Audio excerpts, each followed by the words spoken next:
what are the key issues as far as you are concerned? And I don't need details on the issues. All I need to know is what they are, so I can see what concerns you, what's on your radar, if you will. Then, of course, I've got some of my own questions here. And so let's start with you, Elizabeth, and we'll just go right on down, okay? Great. Well, the three main issues why I'm running is to expand educational opportunity, promote quality jobs, and to protect and preserve our environment. And so when I talk about educational opportunity, I'm talking about really in three parts, starting with our earliest learners, investing in early childhood education so that children are ready for kindergarten, and then reinvesting in our public schools and making our higher education system more affordable.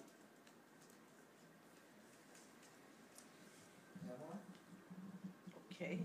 And that's exactly about how much information.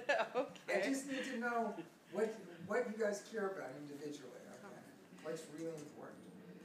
I care about education. I care about economic issues in terms of the reinvesting in the cities, reinvesting in the judicial system, providing opportunities for youth and veterans and people to have jobs through small businesses, supporting small businesses so that they can afford to hire people and so they can survive and thrive. I'm also concerned with the judicial system and reinvesting in that and restoring the safety net. All right, folks are ready to sit. Sam. Good afternoon. So the three issues that I care really most about are one, access to health care, because Cover California and ACA was only the beginning. In order to have true universal health care, we must maintain incredible vigilance and do more to cover those who are still uninsured. Two, environmental protection. I think we can do more to promote environmentalism rather than just playing defense. We need to play offense with the environment by making sure that we promote it as a tool and as a key for a 21st century economy. Three is access to education. It all begins and ends with education. Education is the great equalizer. So we need to increase per pupil spending, K through 12, as well as provide affordable access to higher education in the state of California.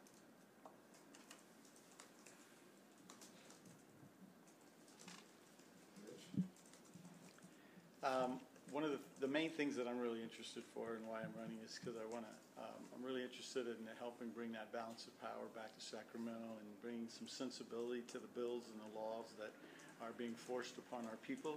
I want it for the best interest of all of our citizens.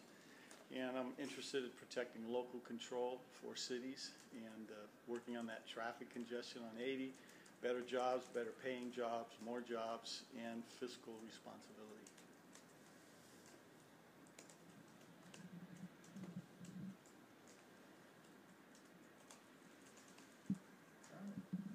My working campaign is focused on improving the quality of life for people in the 15th district. So I see an intersection between issues like improving education, strengthening our economy and creating jobs, reducing crime and violence in our communities, expanding health care, and protecting our environment are key issues that I'm focused on.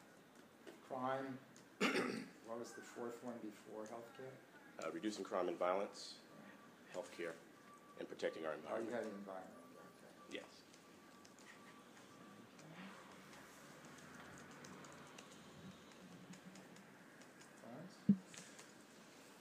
My main concerns are candidate ethics in government so that we wouldn't have issues that I'm concerned about right now with respect to Ms. Echols misrepresenting her occupation on her candidate statement, and issues such as we've seen with Leland Yee, Calderon, and Rodney Wright, that individuals get in office and they misrepresent who they are. I'm also concerned about job creation, eliminating outsourcing of jobs overseas, reducing and eliminating actually the tax havens that we have where corporations are not reporting millions of dollars that we should recover in the state of California, seniors, mental health services, and educational services.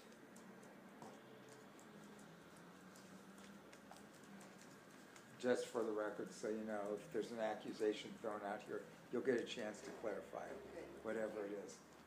But, and just for what it's worth, in right now, let's keep that kind of to minimum, because because that's probably not the nature of the policy discussion that I'd like to have in here right now. Brent. I'm all about creating opportunities and using innovation to forward our society. There's so many opportunities to be able to make things more efficiently in government, in running businesses, and creating opportunities. Keep more of the technology companies that come out of our area from going to Silicon Valley or San Francisco, but basically keeping the jobs and innovation, a lot of the opportunity here in the Bay Area.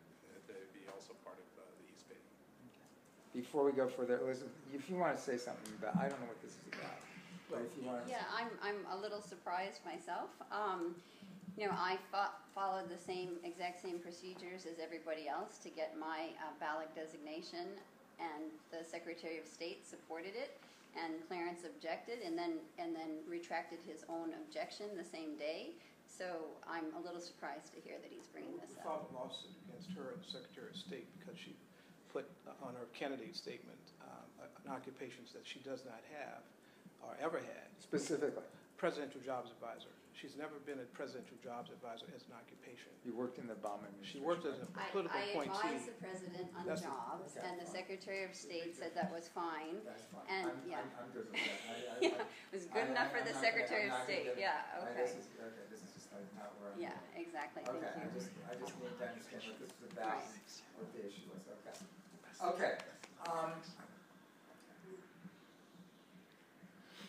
our issues are a little bit different than any of your issues, I think, it sounds like, just for what it's worth. So, starting with you, Brent, and I want to work backwards this time, and we'll mix it up. Give me your quick assessment of the state budget, the state of the state budget. It's a difficult situation because the state has a lot of needs. And so we have to figure out ways to fulfill those needs, but also we want to attract and keep businesses in California. And I think the best way to do that is grow the economy, and by that we were able to then grow our tax revenue, rather than doing things that basically hinder businesses and things. So I think we should be more engaging. I had the only company I think that Jerry Brown ever invested in. And the thing is, the way you get people excited about things is you create new ideas, you create opportunities, you engage people to think about things. Budget. Yeah. So the Stay thing on is, point, folks. yeah, okay? no, right. So we have to grow the economy, and that's what we should focus on: is growing the economy to basically increase our tax revenues. Clarence, you want to give me your assessment of the state budget? Yeah, it's an absolute mess. Actually, the governor and the state legislature, particularly in my party, the Democratic Party, is misrepresenting the state of the budget. We do not have a balanced budget. We have over $160 billion of... Hold on a second, my notes is just something I cannot, okay.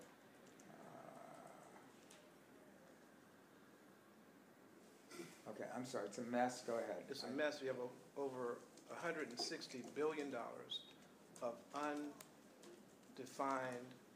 and unaccounted for debt that's not in the budget, such as almost $80 billion in California retired teachers' pensions funding that's not there. We have the California public employees pension, almost $60 billion there that's not accounted for in the budget. You have firefighters. You have a variety of items that's not included in the budget, but yet there are debts. And so this governor that we have, Governor Brown, and the legislature that we have, just keep kicking the can down the road. So when I get in there, or others that's going to succeed, that's coming into the legislature right now, we're going to be faced with those issues. How we're going to fix the unaccounted for debt. We will come to that then.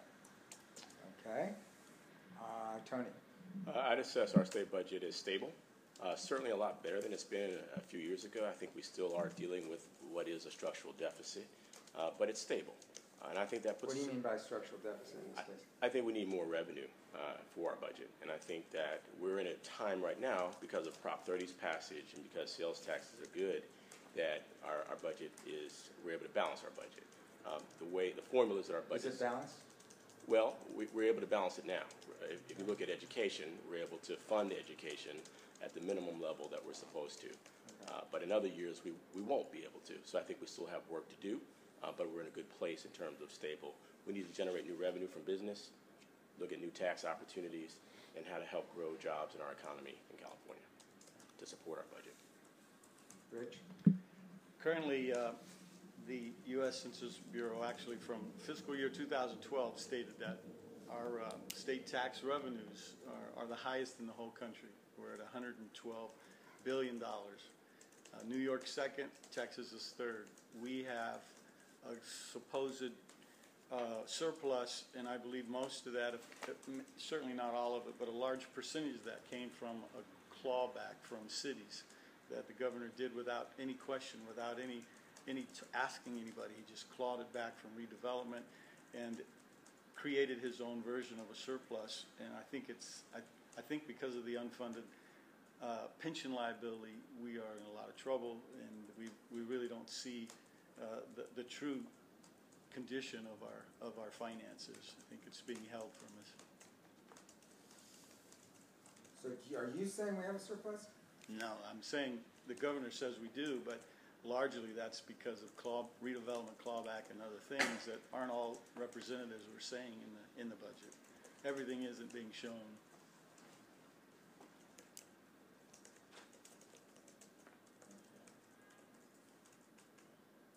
Sam?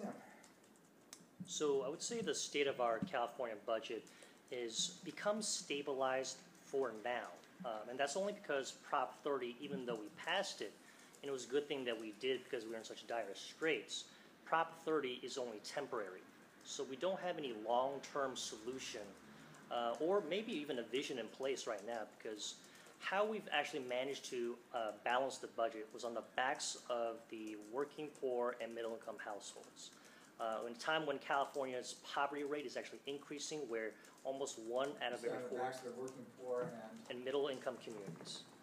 So in a time when we have 1 out of every 4 Californians in poverty and growing, this is something that we have to remedy, because the budget, in terms of how it was balanced, we didn't just cut fat, we cut into the bone. There are 3 specific issues that I think where I see this balanced budget being harmful to communities all across California. One is our per pupil spending level. Well, let's not go into, I'm looking sort of just more, okay, so you think it's stabilized, but Prop 30 means there are problems ahead? If we don't do anything long-term past Prop 30. Okay, thanks. Pamela?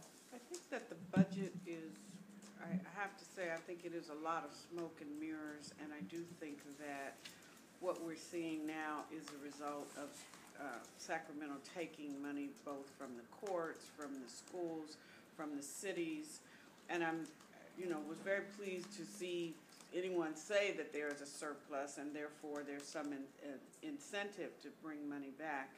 But I think that our priorities continue to impact whether or not we have a solid budget and how we actually allocate the funds, and that our priorities continue to be off kilter because we continue to fund prisons and not schools, that we continue to allow corporate loopholes to dominate the state. And as a small business owner, I know that small businesses aren't being supported in ways that are essential to grow the economy.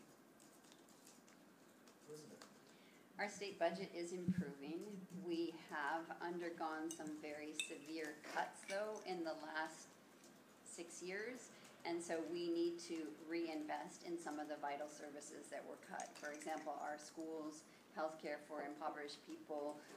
We've made some very, very deep cuts, and we need to readdress those issues. And so we do need to look for long-term revenue sources, and one thing that I support is a split roll for Prop 13.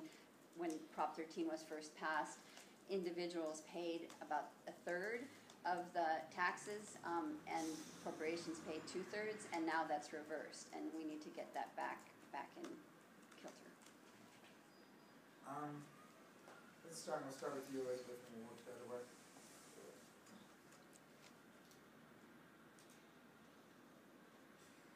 How to put this?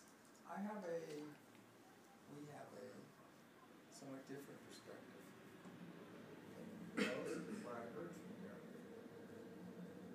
If you are not paying all your bills, can you call your budget balanced? And are we paying all our bills? We are paying our current bills. We do need to look at our longer-term bills that are going to be coming due, and as I just mentioned, we also need to look at services that have been cut and need to be restored.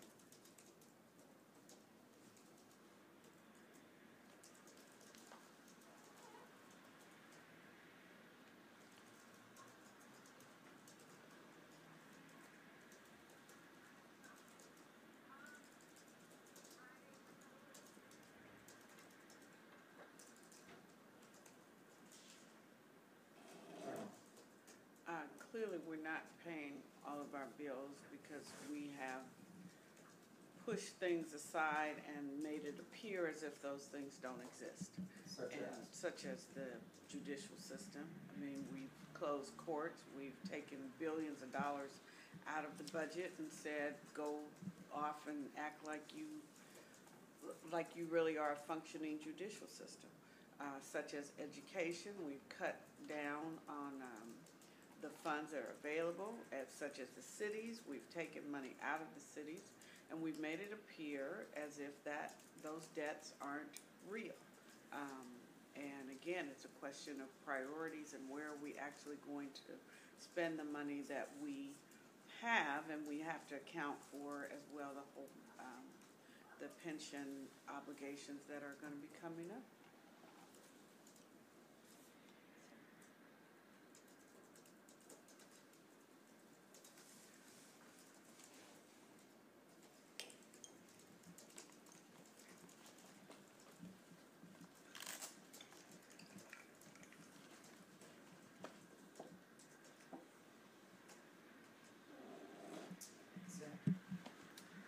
So I believe that in terms of answering your question, we're paying some of our bills right now. I believe California is constitutionally mandated to make good on its payments. But if you compare the state right now to an actual person, and the state got a credit card bill, right now we're making just above the minimum payment due on that credit card bill.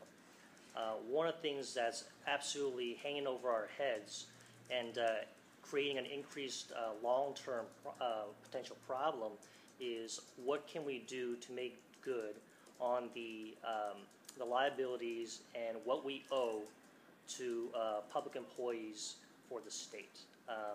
That pool is increasing. Public employees in the state, be more specific. So for folks who have earned their pension, who are entitled to their pensions, how can we make sure we can make good on the promises that we've made, not just in the present, but in the long term? And I believe there are very specific policy investment decisions we can make sure we can do that. Specifically? Yes. In one sentence, what are those policies? One is re-examine the diversification of our pension portfolio. Volatile investments versus non-volatile. What would you do? So first of all, how would you move it? Volatile or non-volatile? to make it more non-volatile as more people are retiring. Because if you have someone who is an individual getting older, how you basically manage your portfolio is you move those set of funds from volatile investments like stocks into less risky ones like bonds. Okay. Right now, the You do state. realize if you do that, that's going to increase state costs. Well, right now, what's going on is the state has an opposite practice of while the state. You're correct. All I'm saying is you do realize if you do that, that increases state costs, reducing the amount of money that you want to put for other programs? Well, by itself, that's only one practice. I think it's a comprehensive package. There are things you have to do, such as Let's come increase back to that. practice. Let's come back, because let's make it a point to come back to this discussion of what to do about our retirement obligations, okay? Because you've opened an interesting door. Rich? The $106.8 billion budget that Governor Brown presented supposedly has $11 billion in it to pay off debt, and $1.6 billion is in reserves.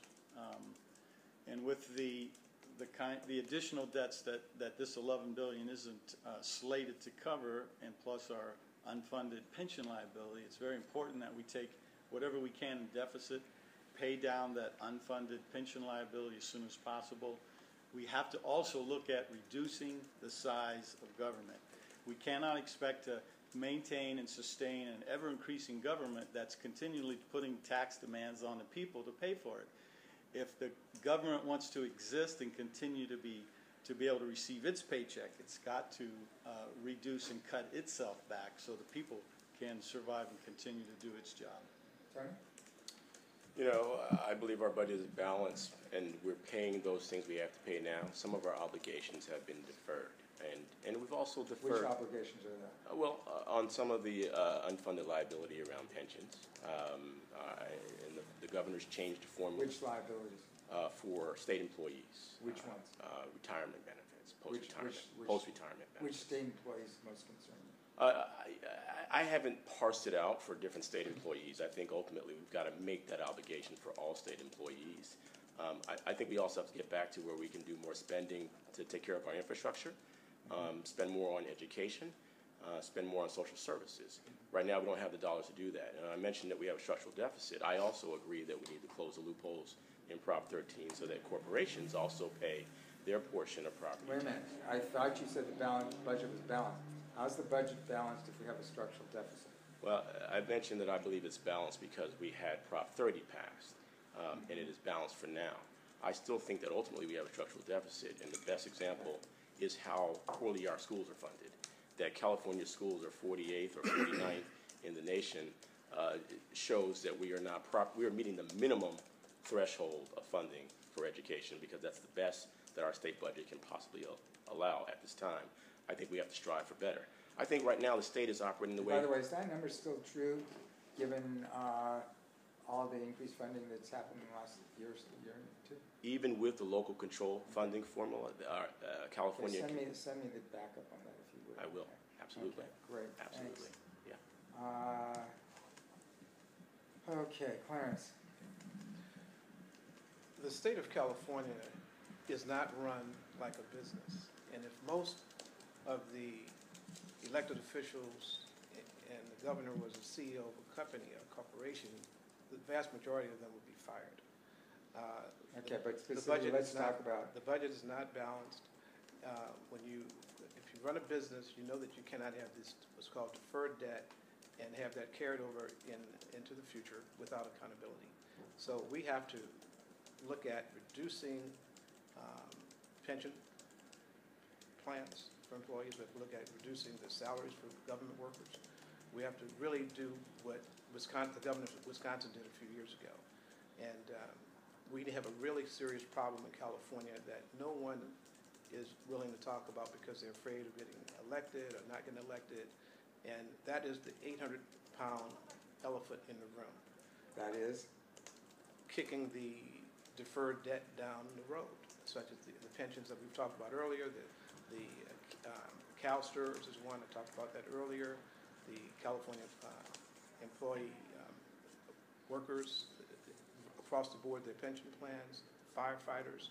There's a variety. We talked about the courts. There's a variety of services, particularly pensions, and the skyrocketing cost of California workers. We have to reduce those costs if we're going to have any hope of balancing a budget. California has to run like a business, and we have to have candidates and elected officials that understand business first. Right? Okay. So the state basically has a lot of what we call deferred maintenance and obligations. And it's not leaving a lot of opportunity to invest in the future for innovative ideas and doing things differently. So some of the ways to look at is how can we do things more efficiently? How can we take people that are hardworking and give them a more productive methodology to contribute even more to the state's general well-being, keeping them employed but making them more valuable to the society and what their jobs are doing.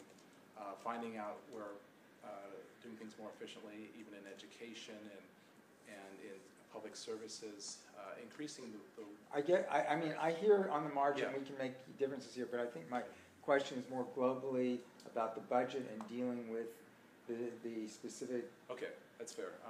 So basically what we have is we have a budget that we're not, we're doing a lot of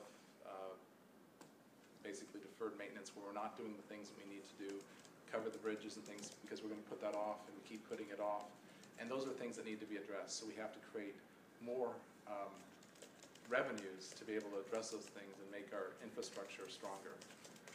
So those are the things that we have to address. Doing it is a tricky issue, and I think one of the best ways is to raise revenues in the sense of, and also being able to increase efficiencies in government and in other places. Let's change gears for a second, and we're going to come back to pensions and such eventually. You might come back to it, those of you that are.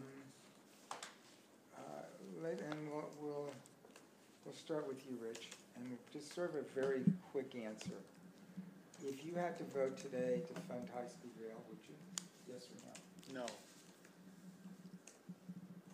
You want to do it one sentence, why not? It's 30-year-old technology and can be replaced by space-age technology of the ET3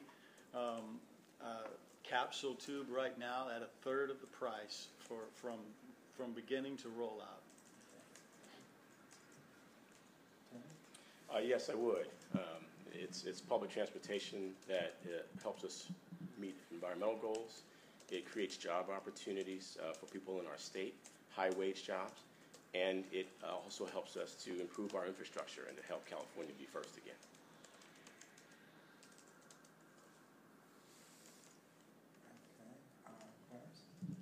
Yes, I support high-speed rail. I think we need to address issues of ingestion, clean energy, job creation, and efficiency of services. And I think high-speed rail is the answer to all four of those concerns. Clean energy, congestion, what? Sorry? Congestion, clean energy, what? Clean energy. That's okay. I get the general. That's okay. I caught you. I know. One of my I know how that is. You ask somebody mid-sentence. Okay, Brent. I would do it, but where it makes sense. So I used to take the train from Berkeley to Santa Clara. Well, the question is. No, the high-speed rail. So high-speed rail. High-speed rail. If you had to vote to fund it right now, as the legislature had to vote last year and may have to vote again soon. But I want to yes or no? I want to put the caveat because I would fund it for Sacramento to San Jose, where it has the highest opportunity for success, rather than putting it in places where there's a high likelihood of failure. So well, you probably are not going to get that choice. If you're sitting in the legislature, you're going to get a package deal, just like the legislature got last year. Yes or no? I would try to convince them that. I'm asking you, how would you vote? How would you? Well, let me put it to you this way: how would you have voted last year when the vote came up? The way it was put, probably no. Okay. But I also want to put that caveat. I would have tried to have a more opportune place to put it to have a higher likelihood of success. I'm sorry. It's just I want to understand how you would have voted in a specific situation. Okay. Okay. Elizabeth. Yes, I would have voted for it. We need to get people out of their cars, and so there's some great environmental benefits of high-speed rail. It also is a big job creator, particularly in the Central Valley where they really need the jobs.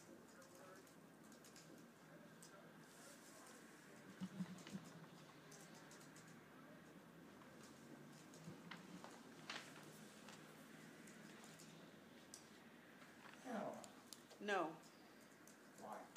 because it's not going to create jobs in the 15th Assembly District, and it's not going to address the problems with Interstate 80 and the transportation issues we have in this district.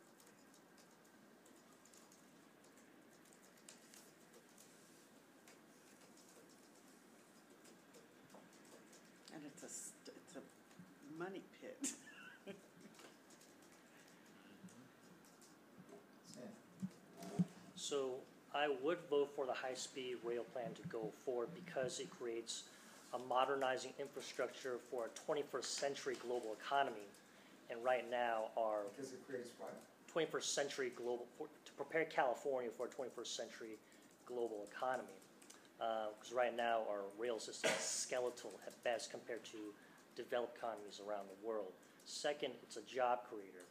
However, any kind of vote on high-speed rail to go forward must be coupled with a more directed and local regional transportation build-out because the I-80 corridor is a mess.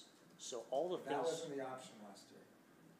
That wasn't what was on the table last year. well, that's the And responsibility. that's not gonna be the vote you're gonna be asked to take. That's the responsibility of somebody who represents this district to say, Sam, we my gotta. question to you, if you are elected to the state legislature, you will not get to parse those bills that way, okay? So my question to you is, last year there's a very specific high-speed rail funding bill, authorization, there will probably be another one coming up. It will not mix I-80, it will not mix I-680, it will not mix the Bay Bridge or every other, you know, the one. So my answer to your question, Dan, is yes and. Yes, okay, yes. Yes and we're gonna do regional transportation Okay. infrastructure. Okay, sorry to push, but I need to understand how you guys would vote, push comes to shove on a specific situation. Okay, okay,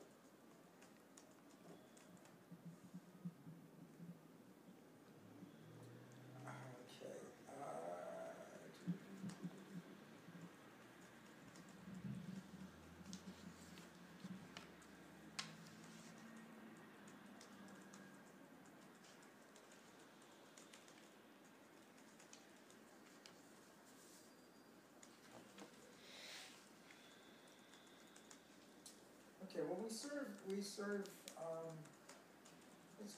go to labor issues for a second. Some discussion floating around, which will, if it was to ever materialize, would end up, the state legislation, that is art workers' ability to strike.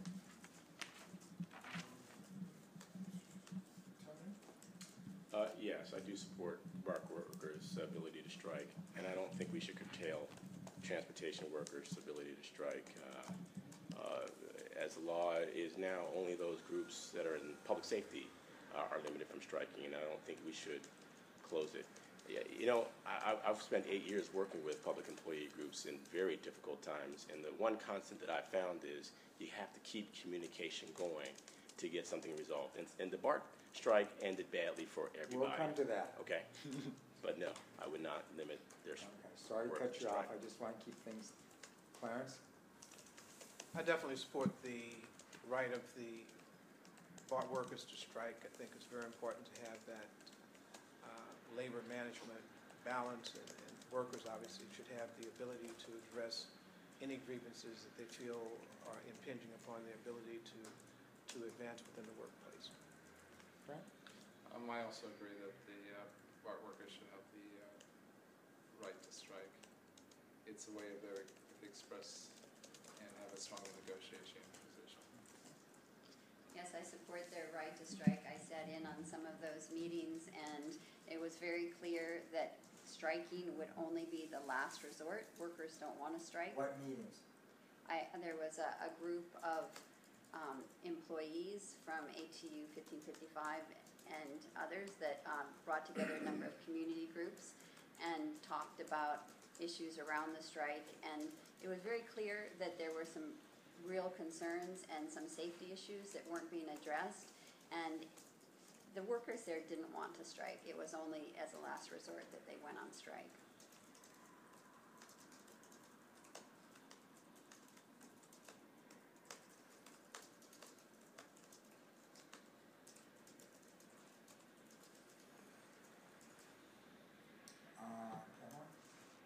support the right of BART workers to strike. I don't think we're in a position to be able to curtail it legislatively.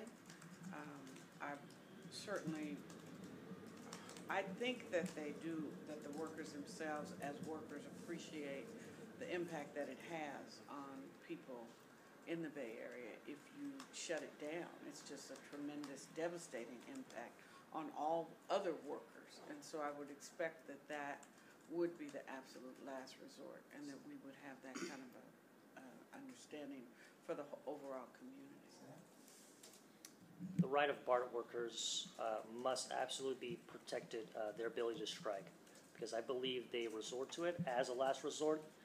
They are modest and middle-income households, primarily that are working for BART. So I believe they resort to it as a last resort. And in states where transit workers are not allowed to strike, those laws don't work anyway, such as New York. They find a way to subvert those laws anyway, and it just deepens the wounds that are in place. So I very much promote the ability for transit workers to strike as a last resort. Rich? Well, I get to speak candidly because I don't have my hands in the wallets of any unions, and I get to speak from my heart. What's the answer to the question? The answer is basically it costs us $73 million a day. Your question was a real specific, kind of calls for a yes or no answer. Then if you want to elaborate a sentence, go for it, yeah? Oh, thank you, yes. Okay. I definitely do not, I say no. I want to go the way that New York, Chicago, Boston, Washington, D.C. has gone. And just like police and fire, transportation provides necessary public services, and it costs the economy of the Bay Area too much money to allow them to strike. And I know just a portion of that would be District 15, but it's important to all the people of District 15. And the union workers are not represented, all of them aren't represented the way that their union leaders represent them. Well, let's start with you, Sam, and work the other way now. Staying with the BART strike for a second. There are a lot of legislators in this last BART strike who were very active in the negotiations. What do you see the role of the state legislators in BART negotiations? At the very least, keep the communication going. What do you mean by that?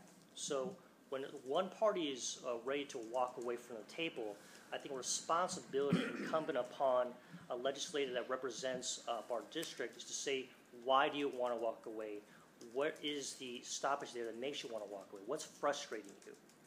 The primary thing that legislators need to do is keep conversations going so that a negotiation can and will be worked out. That's the primary role of the legislator, because that's how you make sure the trains keep on running, because that's our ultimate goal. And make sure we have a fair result. A fair result's not going to happen if people aren't talking to each other. Pamela?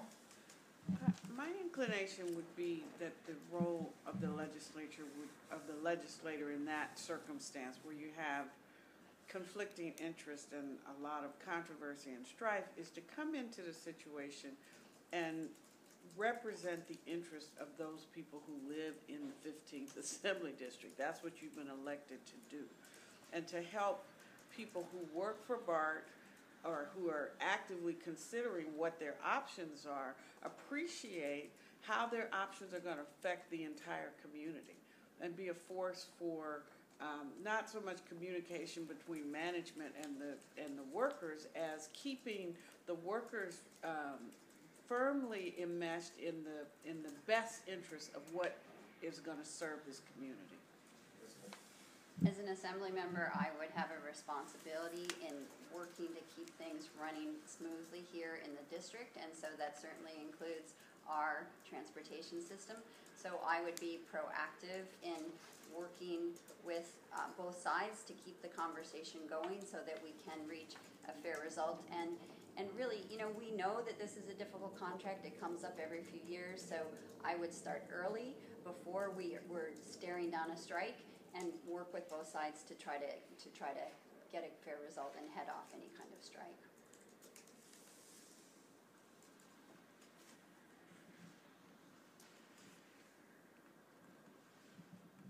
It's always, if you can help bring two parties together and mediate a solution, that's part of your job. If you can put influences that have people talking and raise the situation, that's part of what you need to do, and that's something you should step in and do if you can. If you are hindering the process, then you should stay out. But if you can help, then you should get involved.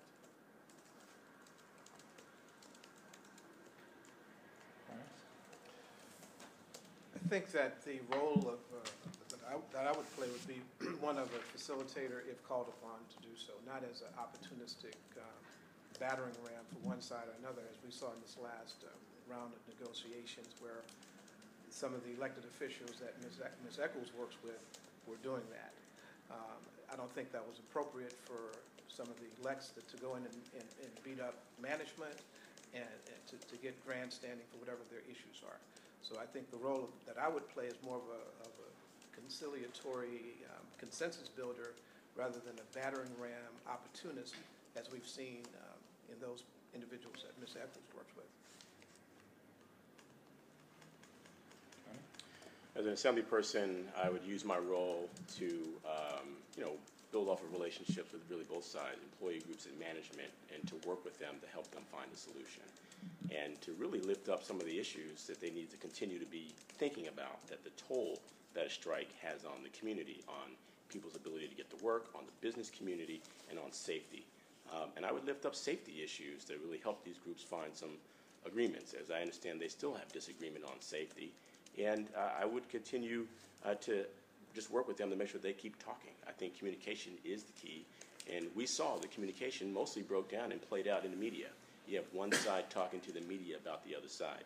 I'd use my role as a convener, facilitator, mediator. Which side was talking to the media? Both sides talked in the media. Okay, I was just going to say. Absolutely, both sides. Okay. When that happens, there's a breakdown. And when the communication stops, there's a breakdown. And having been in very difficult public employee negotiations, one constant for me is always keep talking no matter what. And ultimately, that's how you find a solution. Rich? Well, we've already had about 30 years of legislative generalities coming out of Sacramento.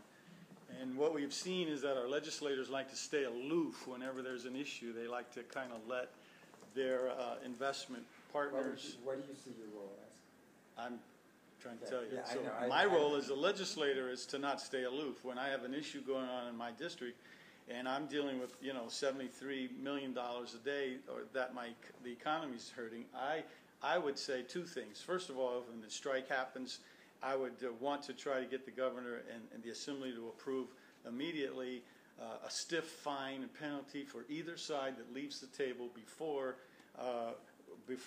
the deal is done. If they want to strike, if the union wants to strike, they have a responsibility to see it through until it's done, not just to get their way, but to accomplish their goal of compromise. So it's very important to put some penalties in place. So what do you see your role in this? So my role is to help legislate, to help. First of all, I would want to get involved and encourage them to let's get this thing done fast and now. Don't leave the table. And I'm going to have to put your feet to the fire if you do begin to leave and just talk and go to the media and get nothing done, because you're hurting our economy. We can't allow you to do this. So we would have to encourage them first. If they don't want to cooperate, if they want to continue to do it the way they've always done it, which we know, continue to do the same thing you've always done, you get the same results. We have to then legislate and put something in place that will penalize them to stay at the table. If we can't get a ban on transportation strikes. I think the second thing and last thing is that the legislators need to be writing bills that protect the union workers when they want to know the terms of the strike, but the terms of the deal, and the unions won't even let them know until they get it the way they want it. Union workers tell me many times they went back to work a long time ago. Okay, so let me... Can I respond to Clarence very quickly, 30 seconds? Very quickly, Okay. yeah. So Assembly-member Skinner worked very closely with both sides to get the trains running again quickly. And honestly, I think the entire Bay Area should be grateful for her putting in those extra hours to get BART back online. Can I respond to that?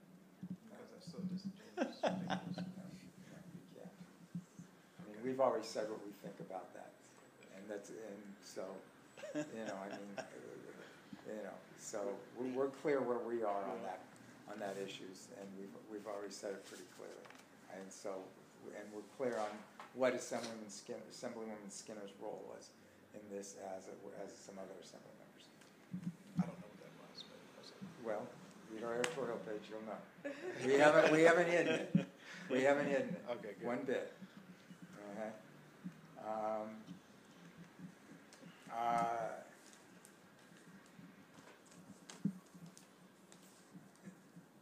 Coming out of the BART strike,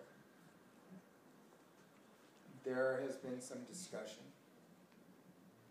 about greater transparency in negotiations, specifically daylighting negotiations, much like a model you can use in Costa Mesa where every offer and counteroffer is put forward so the public can see it and no deal is sealed until the public has a chance to review it and comment on it, and it's cost analyzed first. Good idea or bad idea? I'm all for transparency, just to some degree. I mean, in the sense of if real negotiations between parties are going on, but there's also a thing behind the scenes where you have the like the BART unions and the other ones, that they have to be able to negotiate in private with themselves to be able to come up with the idea. But then once those things get proposed, I'm all for transparency and having everybody see those issues, because it's very important that everybody. At what point would you support transparency? When they're negotiating with the other, when they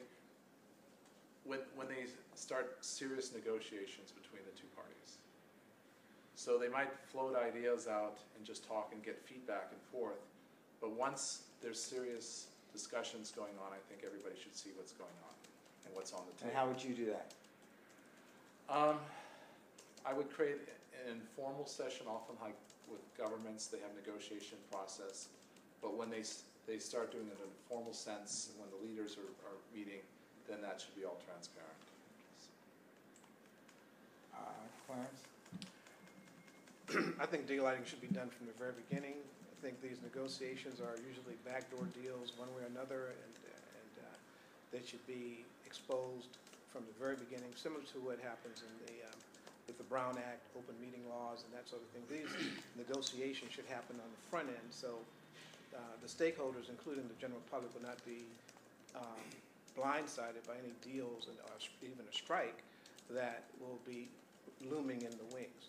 Too often we're... So what do you, I gave you a model, yes or no? Yes. Tony? I'm not familiar with daylighting as it relates to employee negotiations, but there's one area. School districts do it. Well, we don't use that term, but here's the place where I think the most transparency needs to happen. It's on the amount of money that's available. One, in the budget, and what the state affairs is financially, as to the question about whether or not there can be increased wages and increased benefits. That was the most significant point of disagreement between the two sides in this conflict. You had employee groups saying, we haven't had a raise in this many years. You had management saying that these employees are making this amount of money, and then the employees coming back and saying, you're inflating it by adding our compensation and benefits and making it sound like we're earning something different. The most important thing to daylight is the amount of money that the agency has. At what stage in the process? In the beginning, right from the beginning. And when do you daylight the negotiations? At some point, I do think that people have to have a chance to get into a room and have their leaders speak together and talk about difficult issues. I'm not sure if bringing cameras into the mix. Nobody's really talking about bringing benefits it. cameras into the mix. Mm-hmm. Well, I think if it's a hugely public process, I just think it may not lend The itself only thing that to the that conversation. we were talking about was daylighting the offers and counteroffers themselves and costing amounts the public can see. Oh, well, yeah, absolutely. I think it's fine to share what the offers are. I think you make the offers available. I think that's information that can be made available, the amount of money that the budget is available. At the end of the day, I think the individual parties have to have a chance to be in the room and talk openly and candidly amongst themselves about what they choose. But I would support making the information publicly available, the budget. Yes. Yeah, in the very least, from the very beginning, there has to be daylighting. There has to be this public and this accountability for the public to see, but I think even more importantly for the union workers to see what their bosses are doing to them.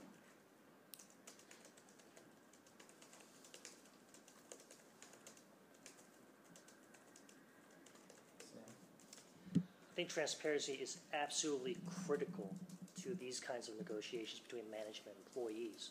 However, I think what is at the foundation of transparency is building trust. Building trust in what the other party is saying is absolutely critical to successful negotiations. So you have to allow the stakeholders to determine what is the best process for them to communicate with each other to build that trust as they go along. The issue is not the stakeholders communicating with each other. The issue is the stakeholders, is the public being informed. Yeah. What's your feeling on that and what process and Yeah. where along the line? If you try to inject public information too early on, what you risk doing, even though you may have best intentions, is you may go down a rabbit hole of negotiating through the media, and that's where breakdown of trust can begin, and that's what we saw in these BART So you would negotiations. support this? In terms of daylighting, I think the public should have an opportunity, but should be dictated by the parties themselves who are doing the negotiation process to build trust.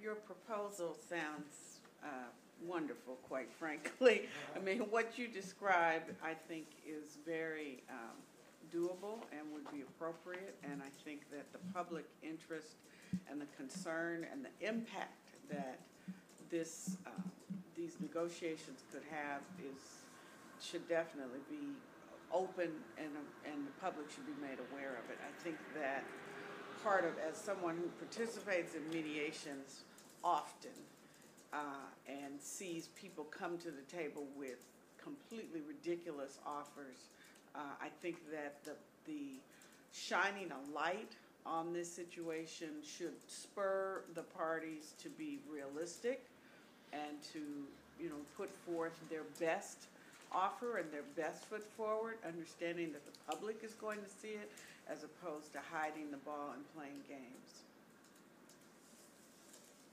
When you say you participate in mediations often, is this in your law practice? Yes, Okay, I didn't realize you do that kind of. yes. Okay. I do federal court litigation, and in the Northern District, you're required, and often, both in state court and federal courts around this. Okay, I just, State. yeah, okay. Yeah. In reading all your web pages and bios, I don't always totally grasp the nuances of exactly what you guys do. We got 3 lawyers sitting right here. Do we have more? Okay, and I'm not sure, and I'm not sure exactly where in there, okay, so I'm sorry. Elizabeth. I think transparency and particularly data-driven decisions are really important, and it would have benefited everyone early on if there had been better data that people were making their decisions around. Now, having said that, the real breakdown here was a lack of trust on both sides, and so I'm not sure that putting the offers out for public review would necessarily help to build that trust and get to a better result faster. So I think that unless the parties want to put their offers out in the public view, then they shouldn't have to. I mean, clearly the public does need to see the final result, the final agreement, but there's so much back and forth that happens in a negotiation, and if you were to have to put out each offer and counter offer over a period of weeks, I think it could interfere with getting to a result quickly.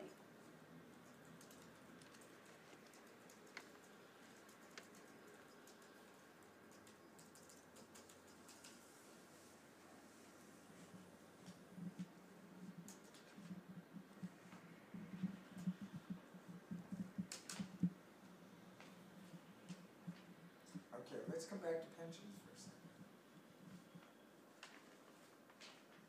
How many of you feel you understand pensions? Anyone at the table? I understand pensions. Are you, okay? I feel like I understand them too. Because I own an employment agency, I deal with pensions with a lot of. Okay, if I ask you the difference between market value of assets and the actuarial value of assets for pension evaluation, what's the difference? I wouldn't be able to answer that. Okay. Anyone else think they understand pensions well? I think I know the difference between what you just Okay, said, but. take a stab at it, Emma. Well, the actuarial is what is based on the time period that people are expected to live as opposed to the current market value. I mean, that's my understanding of it. You're close, not quite, not really. Anyone else? What was the example that you gave? What's the difference between the market value of assets and the actuarial value of assets? Well, the actuaries are projecting in the future what you're going to have to pay when everybody does retire. Close, but not right, not there. Anyone else? Okay, market value would be the cost of the subsidizing the benefits today compared to what those same No. benefits would be. But it's a nice try. That's right. I saw you wanted, do you want to step into this?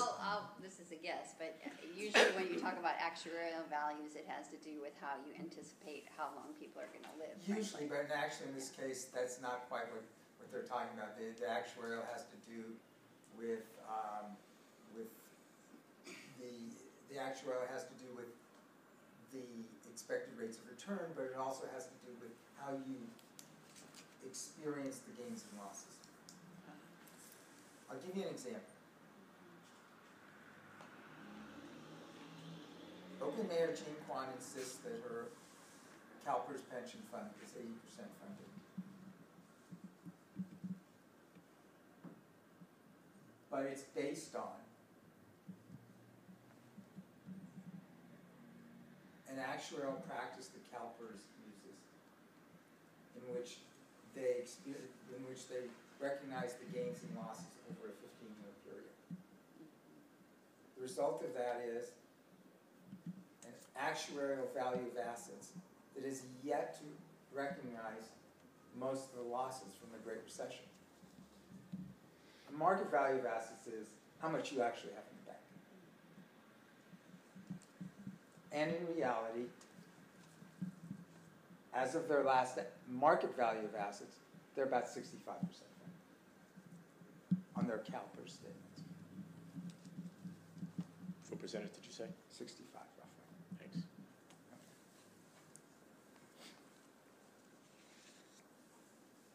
The same principle holds. CalPERS is now going to move to basically using market value of assets for everything. They're going to also make other accounting changes.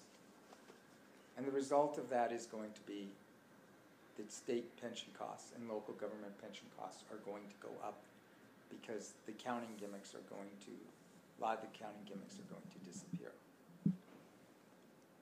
Brings us back to this budget question. Because what's going to happen is the state's pension costs are going to go up for CalPERS. Now, can anyone tell me what's going to happen with what the problem is with CalSTRS? I believe the problem with one of the challenges that exists with CalSTRS, it's the state legislator and the governor who have the authority to say yay or nay in terms of how the accounting practices, or at least that and the contribution rates will be changed or not.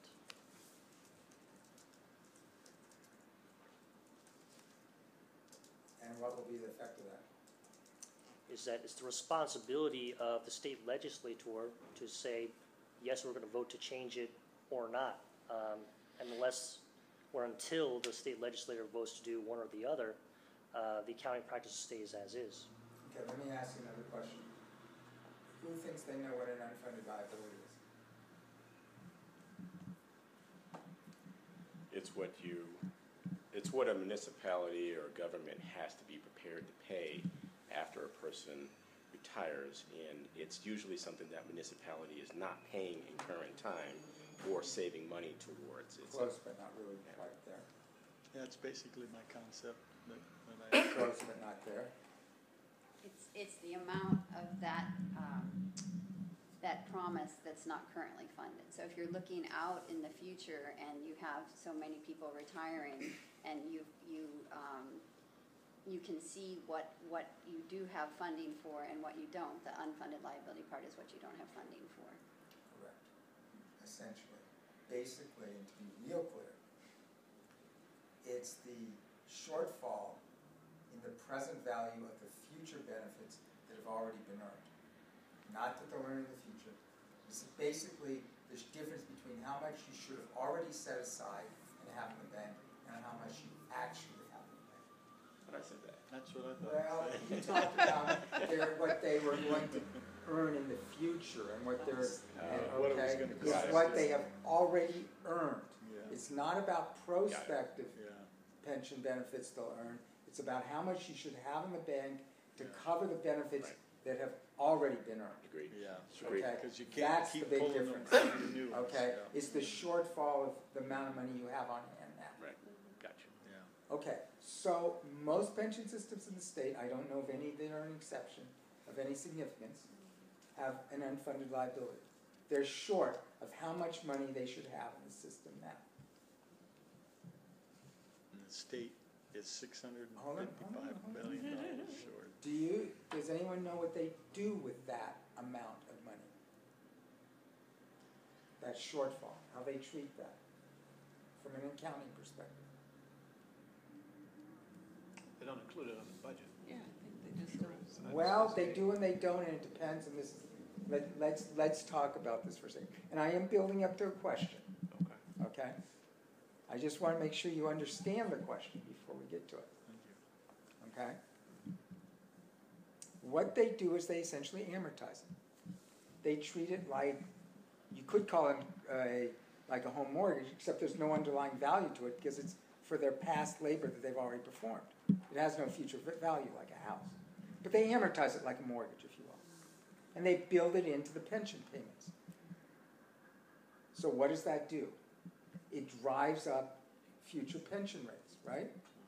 Because you're not only paying for the new pension benefits that they're earning as you go along, you're paying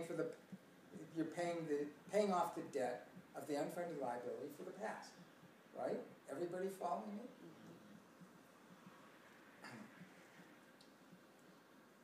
What happens if you fail to make that payment on that mortgage or that credit card bill for that unfunded liability? It gets higher. It gets higher, exactly. Now, does anyone want to now ask the question of what's happening with CalSTRS?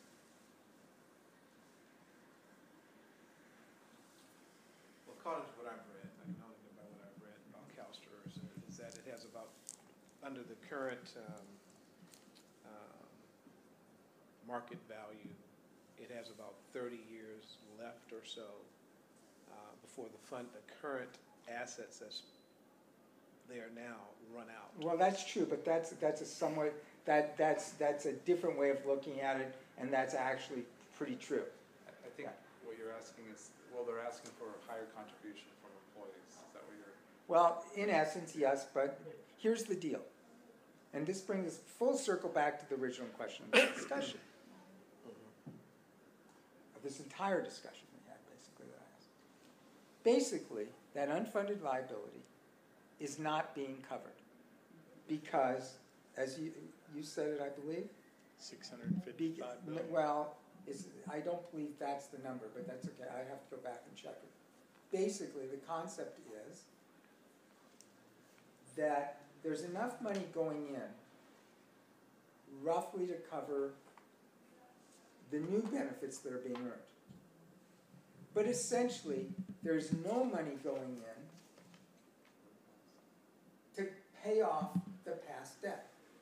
And as Elizabeth said, the consequence of that is that past debt is growing because the state legislature, in all its wisdom, has done nothing to approve raising rates to cover that. So what you're doing is you're building up a debt that's going to be, the future generations are going to be stuck with for past labor costs. Everyone following? And that shortfall and that failure to do that,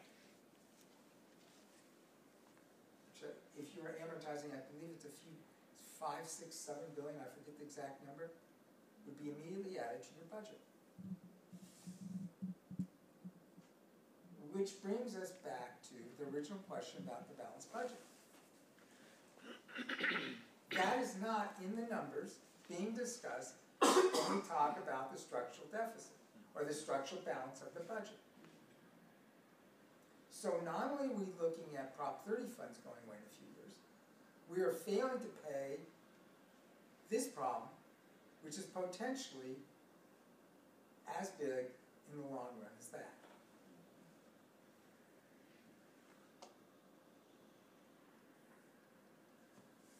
In short, you are not balanced, and you have a structural imbalance. What are you willing to do to address that? Start with you,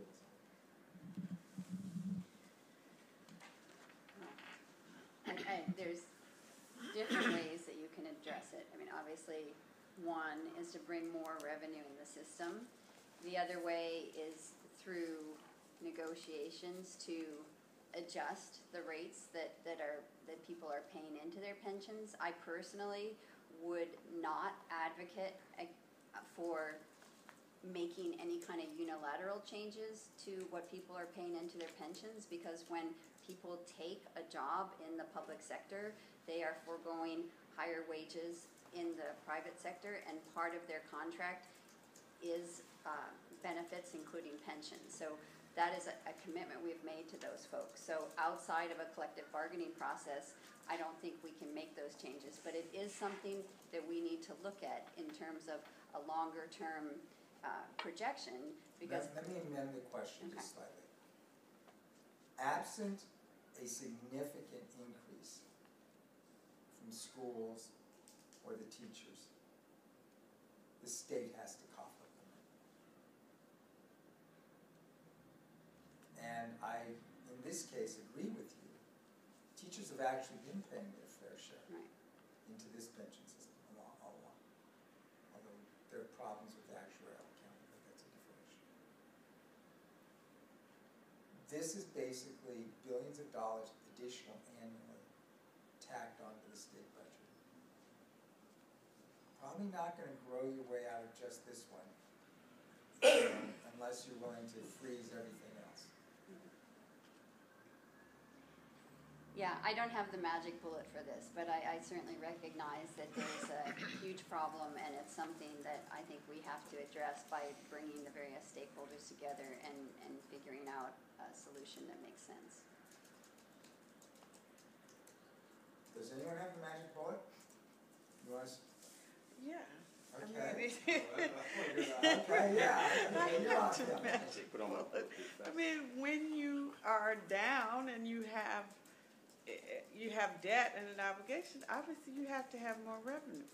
So the state has to determine where and how, if this is, and it is the state's obligation to do so, the state has to determine where and how it's going to increase and obtain more revenue to cover its debt. I'm not proposing at all that it is balanced on the back of the employees, but I do believe that there are options and opportunities for the state of California to increase its revenue stream and therefore, and be accountable for the obligation that it has agreed to pay. You've got to come up with funds from other places that you will then allocate to deal with this problem.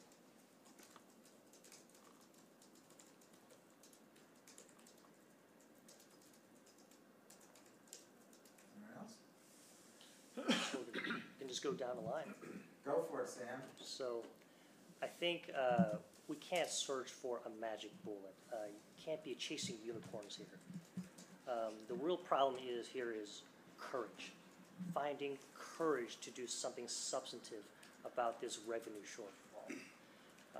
Trying to bring in more revenue. We already have the solutions right under our noses. It's about having the courage and the will to stand up to powerful interests so we can get those revenues in our books. Namely, specifically, reforming Prop 13 so that corporations who are being valued at property tax rates of the 1970s and 80s pay their fair share. 2, having an oil extraction tax. We're the only state in the nation of a major oil-producing state does not tax oil companies for extracting oil out of the ground. 3, and that just really hasn't been getting the publicity it deserves, is the amount of money that major multinational corporations hide abroad in foreign tax havens. The shortfall from some estimates are as big as $180 billion in terms of the pension liability, but there's almost $500 billion at my last count when I did a report on this issue. Now you now understand what that pension liability represents, right? $180 billion. But you But, now understand yeah. that $108 billion represents the shortfall of what you should currently have in the bank. And there's 2.5 times that amount sitting in the bank accounts of Bermuda, the Cayman Islands, Hong Kong, Singapore, of the 30 biggest tech companies. Absolutely, for the sources that already exist. It's about having the courage to get them. Yeah, I agree. I think we have to look for additional revenue sources, and I think there are some opportunities under our nose, like it's been mentioned, that we've just got to take a look at and be willing to take a hard stand with. I think also we should look at how the pension funds are getting invested, make sure that the state isn't preventing us from being able to get the best return on our money and keep it safe at the same time. And I also think that we need to make sure that we're allowing workers, whether they're government workers or private sector workers, I think that they should be able to be allowed to put their own retirement packages together, and that kind of helps a little bit. I think it's important that, like we said, teachers are already paying their fair share of their pensions and their benefits, and I think that we have to look across the board, make sure everybody's partnering in that. And I think we could also look at our retirees that are making, let's say, a certain amount of money. If they're doing if they're bringing in 100,000 plus in their household a year, it's possible that anything above that, they should be paying, even in retirement, they could be paying a portion.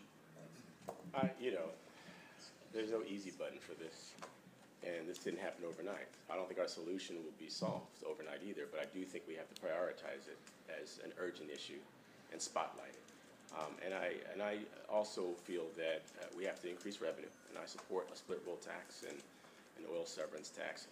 I don't think you can only tax your way out of this problem, though. I think it's going to take time to get taxes passed like that, to get new revenue. I think this is like anything else. It's going to take long-term planning. It's going to take finding new revenue. It's going to take finding a place that we can reduce costs and make savings. And that means a lot of difficulty and difficult conversations. And that means having everybody at the table in the conversation. Public employees, government agencies, all working together. And it's a tough conversation. And ultimately, we all may have to contribute more, including public employees. And I've actually had this conversation with public employees. In the school district that I serve, we had a lifetime medical retirement benefit when I joined the board. And within a year or two of my joining the board, we negotiated with our employees, and we had to say that anyone who retires after this year will no longer get this benefit because we couldn't afford to do it. But the key was we negotiated with our employees. We asked them to help us find a solution to a challenge. They made incredible tough sacrifices, and I think we have to approach the state pension issue the same way. Protect public benefits, but we have to work with our employees and other stakeholders to find solutions. Governor Brown once called the budget a pretzel with incredible complexities, and it is. We have to ask the unions, and we have to ask public employees to make very tough decisions right now. We have to ask the unions to take a look at renegotiating contracts. We have to ask workers to take a look at wages. California workers are getting paid some of the highest wages in the United States. Teachers make some of the highest salaries, for example. And the pension agreements and the wage scales were negotiated at a time that union workers, for example, were some of the lowest paid workers. I'm in the employment business. I've been tracking this stuff for 34 years. It's time now that unions and workers in the public sector have to reevaluate the compensation plans. Secondly, we have to look at closing those tax loopholes, as Sam intimated a few minutes ago, because according to the latest data, there's about $240 billion in revenue that the state of California is not receiving because of the tax loopholes that's being taken advantage of via these tax havens. Third, we need to look at reducing the outsourcing of jobs overseas. We have a lot of areas that we can look at. Gaining revenue, Prop 13 is another one.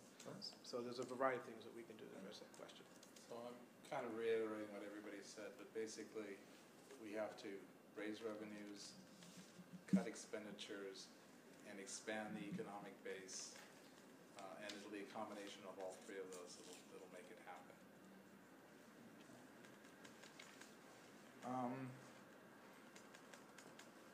Can I add one thing? Sure.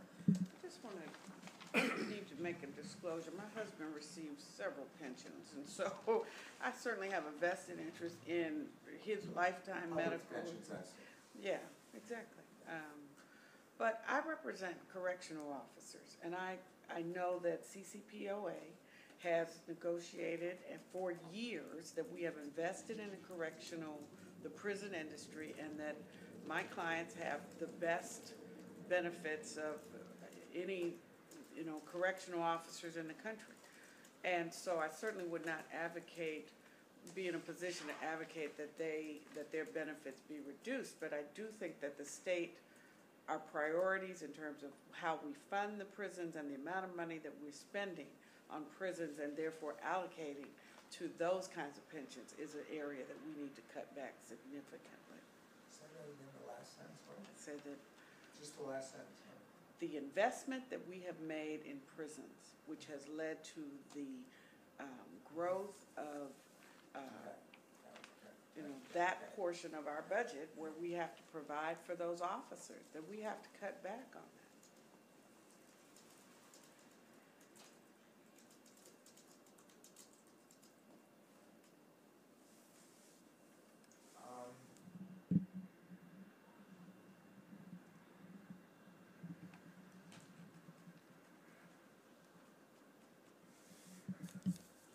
Anyone familiar with the Chuck Reed initiative? Chuck who? Chuck Reed. Chuck Reed, Mayor of San Jose? Mayor of San Jose. Oh, yeah. Anyone familiar with it? Yes. Anyone think they understand it? The issue of working on the fire and police pensions? Anyone think they understand what it does? Or would have done had it gone without? It would have amended the state constitution to make it possible to reduce, to reduce the pension benefits for public workers. Can you be more specific? Which pension benefits? For future paid out pension Future benefits. accruals, Yes. not paid out. Okay, future accruals, okay. And do we understand the difference? Yes. And that it would be also without negotiating, that the municipality could essentially impose those reductions. Well, They wouldn't have to negotiate That's, them. that's one take on it, but it's a different issue. But the difference between future benefits and future accruals?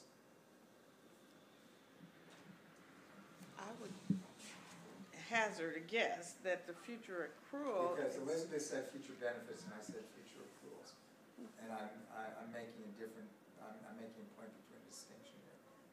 Does anyone understand the distinction I'm trying to draw in the comment? She's very close, but does anyone follow the distinction I'm trying to draw? I think the future benefit is something that is earned in the future. The accrual is something that is based on what has been already earned. Well, you actually have it reversed in a certain sense. The future benefit is what you're actually going to collect in the future. You may stop working today and you'll have a future benefit, right? The future accrual is the benefit that you will accrue from your future work, okay? So you're making the distinction. What you've already earned and what you're going to earn in the future. The promise. Okay, now does anyone understand what Chuck Reed's initiative deals with? I think a couple things. So he wants to renegotiate the future accrual, Correct. and the reason he wants to do that is to bring down the cost. But the argument from the mostly fire and police officers says, no, we entered in a contract at the beginning for these rights, and you don't have a right to go forward and change the rules going forward. And he's saying, no, we have to renegotiate those future rights so that we can basically pay you your pension when we'll have enough money. That's essentially right. Defined benefit. Defined benefit, we're talking defined benefit. Take away We're the talking defined defined benefit. benefit pensions, yeah. Right. Anyone have any thoughts on whether this is a good or a bad idea? And want to defend their position? I'll raise it, it's a dangerous idea. Why is that? Because you enter in a contract, and then halfway through you say, no, I want to change the rules. And so you anticipated, I'm going to give up my life as one, basically have an occupation, and then midway through this thing you change it, and that sets a dangerous precedent, because then you can't say, well, I negotiated something, and in the future they may renegotiate that. So you think there's a lifetime commitment the day you come to work as to what your future accrual rate will be? Well, there was the perception of that. Okay. Now, going forward, reality sets in, and we, but the thing is, it's like the backing of the U.S. dollar. We believe that we're going to be able to cash in. No. Let's keep I'm sorry, but let's it's keep the this same discussion idea. real, okay? Yeah. Okay. Yeah. It's a bad idea, and I'm It's prepared to. the reading issue's a bad idea. Yeah, it's Okay. it's a bad idea because people go to work in public employment have always gone to work expecting that this is what I'm going to do for however long I do it. At some point, I'm going to be eligible for these benefits, and if I stay long enough and I get into this job and I do the job, I'm going to get the benefits. So you cannot go back later, 20 years later or however after they've already met the minimum qualifications and say it's going to change. And again, my Well, you husband realize, is- but you realize it's about what they'll earn in the future, not what they've already earned. I understand that. Okay, I just want to make sure. Yeah. Okay. Right. As I said earlier, when you go to work as a state employee, you are entering into a contract for certain benefits, and typically you're getting paid a lower wage in the public sector in exchange for some of those benefits. So to change the rules partway through, even if it's for a future benefit, is very problematic. And I find it particularly problematic that we would try to amend our state's constitution to take away workers' rights.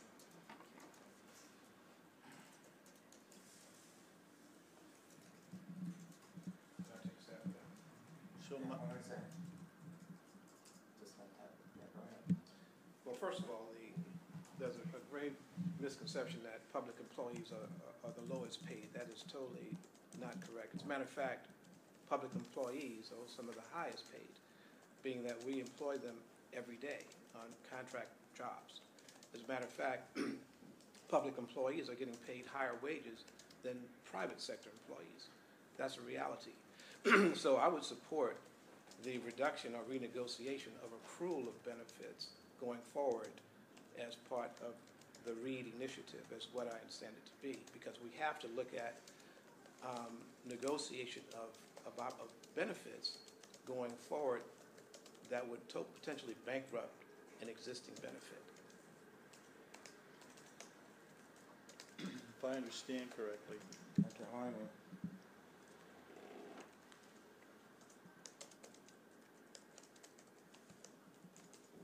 Yes, go ahead. if I understand correctly, Mayor Reed's proposal was not to eliminate constitutional protections for the workers, but simply to be able to give local agencies authority to renegotiate the benefits Well, as actually, they go. Reed's initiative would have amended the state constitution. And the reason it would have amended the state constitution is because of some arcane interpretations that have evolved over many decades of what the state constitution's vested right provisions actually say.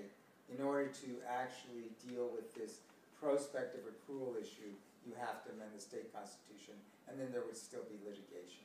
But he would, yes, be amending the state constitution. So would it be safe to say then we would be facing the issue of either never being able to go and renegotiate the earned pensions, as opposed to having to allow them, but the whole system dies in the meantime? Currently, the assumption is, the legal assumption, underlying legal assumption, which is that you cannot change the prospective accrual rate for somebody.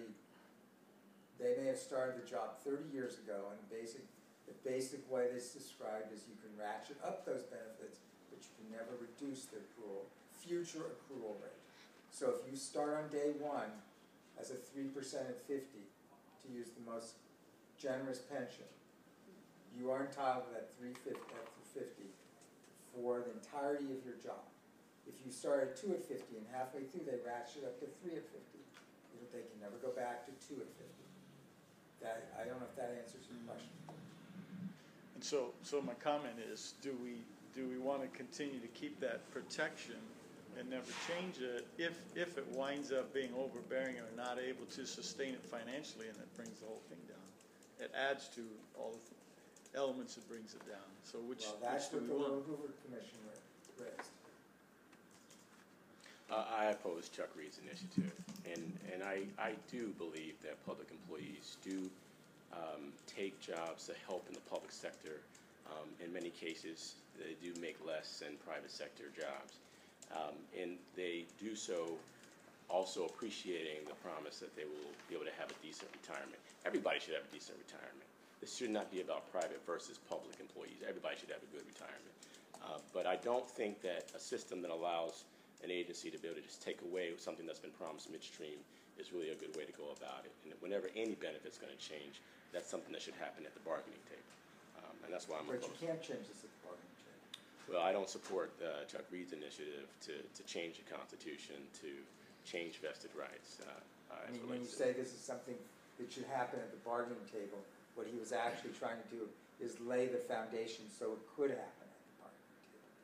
Right now, it can't happen at the bargaining table, or at least most attorneys feel. I don't support it, and I do think public employees deserve defined benefits. Well, obviously, the state legislature is not run like a business. And if we continue on the path that we're going with the current state of mind of non-business-minded legislators, the entire system is going to crash. So those of us that's trying to get elected to office have to realize what a business is truly about. We can't, let's get real here. We have to understand that we can't overspend pensions and other wages just because there was a pre-existing contract. We see that time and time again in the private sector where we have to renegotiate every day to stay afloat. The newspaper here would go out of business if you did not change some of the processes by which you pay your pensions and your salaries for your employees here. We understand that in the private sector. Some people, obviously, even candidates here, don't understand that business cannot run like a runaway train, which we have in the state of California with some of these legislators that we've had in this district, in the state of California. They do simply not understand the dynamics of keeping a business afloat and including a state government. So Dan, the Chuck Reed's attempt to do this was just fundamentally flawed right from the get-go. Here's why. He created an us against them dynamic. You're not going to solve this issue by pitting the fundamental stakeholders against each other. In order to solve this issue, to make sure that future generations are not paying the bills due to our challenges, you've got to bring people together. One way not to do that is to move the goalposts, which he has fundamentally tried to do. Okay, so let me ask you, Sam, and then we're going to wrap up here. But let me ask you, that all sounds nice and sweet and kumbaya-ish, okay? I get that. That all sounds really nice. That's right. And it has no substance. Give me substance. How would you change the system? You talk about priorities that both folks care about. I'll bring you up one example. By the end of this decade, what's going to cost to pay for the health care of state retirees is going to actually exceed the pension payout of state retirees by the end of this decade. It very well could. But all you have now said to me is, not only do we have this hellacious problem, we've got a bigger hellacious problem. And I'm asking you how you solve this hellacious problem. Then we can have a discussion about the bigger one. I think, Dan, they're all related. Because if you don't talk about this one, related. yeah. But That's my what I want to question address. is, let's take one piece of this and give me a solution for it. I'll offer other you- than kumbaya. I'll offer you three tactics as well as that other big problem because one impacts the other. One is we got to have a fair projection of how long people are going to live. I think right now we're starting to look at how much longer people are living because pensions are going to be paid out as long as people keep living. Let's have a fair, objective way to measure how much people are living, so we can have an accurate calculation of what our shortfalls and deficits are going to be. On that point, you're absolutely right.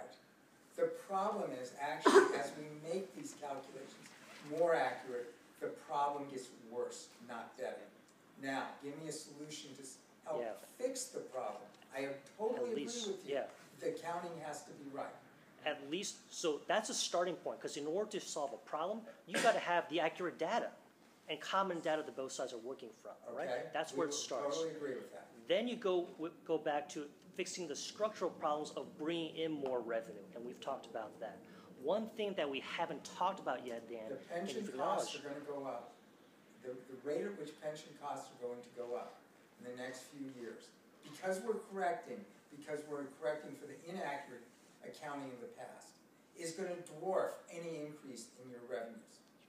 So one thing that is substantial that we have to talk about is how much money is unfunded. So if you go with the estimate of $180 billion, that's for state government only. Yes. Compare that to the $500 billion sitting abroad in foreign tax havens. That is real. That is substantial. That's what you have to attack. You can't. Right. I would say it's nice that the foreign government, but being realistic, you have to address the real problem. You know, there's a lot of or society. We always say, "Oh, go after the rich people. Go after with this money." You can't. The likelihood you're going to get a lot of this money back is very doubtful. What you have to do is create an economy where people want to go to your state, build products, produce wealth, instead of trying to go after. Every government's trying to go after people's money outside abroad. It hasn't been very effective. What you want to do is you want to build something that then people want to come to your state, they want to create jobs, they provide employment, they create economic opportunity they can build upon, that those revenues then can be used to help solve some of our problems. We have to live within our means. There's no way around it. Well, everyone's afraid. It seems like most of the candidates are afraid of two entities, the unions and public employee workers. And once again, if we're going to get elected if any of us are going to get elected, we have to, first of all, advocate that the state government operate as a business, live within our means, re-engineer ourselves, make sure the pensions and do not go bankrupt. That's the first thing that voters should look for in any candidate. Who's going to fix a broken system that everyone is afraid to talk about? That includes unions, public workers that's always seeking to get higher wages. We need to stand up as candidates, which I'm doing, against any entity, a special interest group, including unions, that we have to fix the problem. And we're not going to be, Clarence Hunt is not part of the problem. And so that's why we need to amend the pension programs, reduce wages, because as I said before, I'm in the employment business. I'm not some of these individuals that are misrepresenting their status in terms of job and employment relationships with workers. I do stuff every day. And unless we change the structure by which workers are getting paid, renegotiate contracts, the state of California, along with the trickle down, the domino effect would be the counties and the cities are coming right behind it. There would be bankrupt too. Alameda County, Contra Costa County, all these cities, including the gentleman right here from San Pablo, will be bankrupt, like some of these cities have already gone bankrupt. So we have to solve this problem today, and we need to start right now in 1815. So here's one of those problems, Dan. So I really want to make this point because I think it's really important. Because increasing liability for healthcare costs does have a direct correlation with how much solutions we're going to get in terms of unfunded liability. Here's the connection. One of the reasons why we had such a hard problem in the past BART negotiations was how much increasing cost of healthcare and the employee liability to fund that was eating away at their disposable income. That is continuing to happen unabated because California is one of the few states that does not regulate health insurance rates. Every other health insurance product and service is regulated except health insurance. That's why health insurance rates and premiums increase at an exponential level year after year. If we talked about this issue, an issue that both management and employees care about and have an interest in bringing down, if we make an absolute effort, significant effort to abate those costs, then you'd be amenable to have both management and employees pay more into the shares so that they can make sure that liabilities are funded. Sam, when you have when you have a structural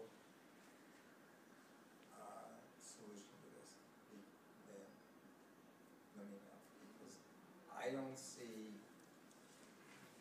that saying that we're going to pile another problem on top of it is going to, I get that there is a retirement connection between the two, but I don't see that adding that problem helps you solve this problem. But maybe there's something I'm missing. Addressing the healthcare problem, the rising cost of healthcare, Will not brings bring people down to your the pension table. costs. Will bring people to the table because those costs are related.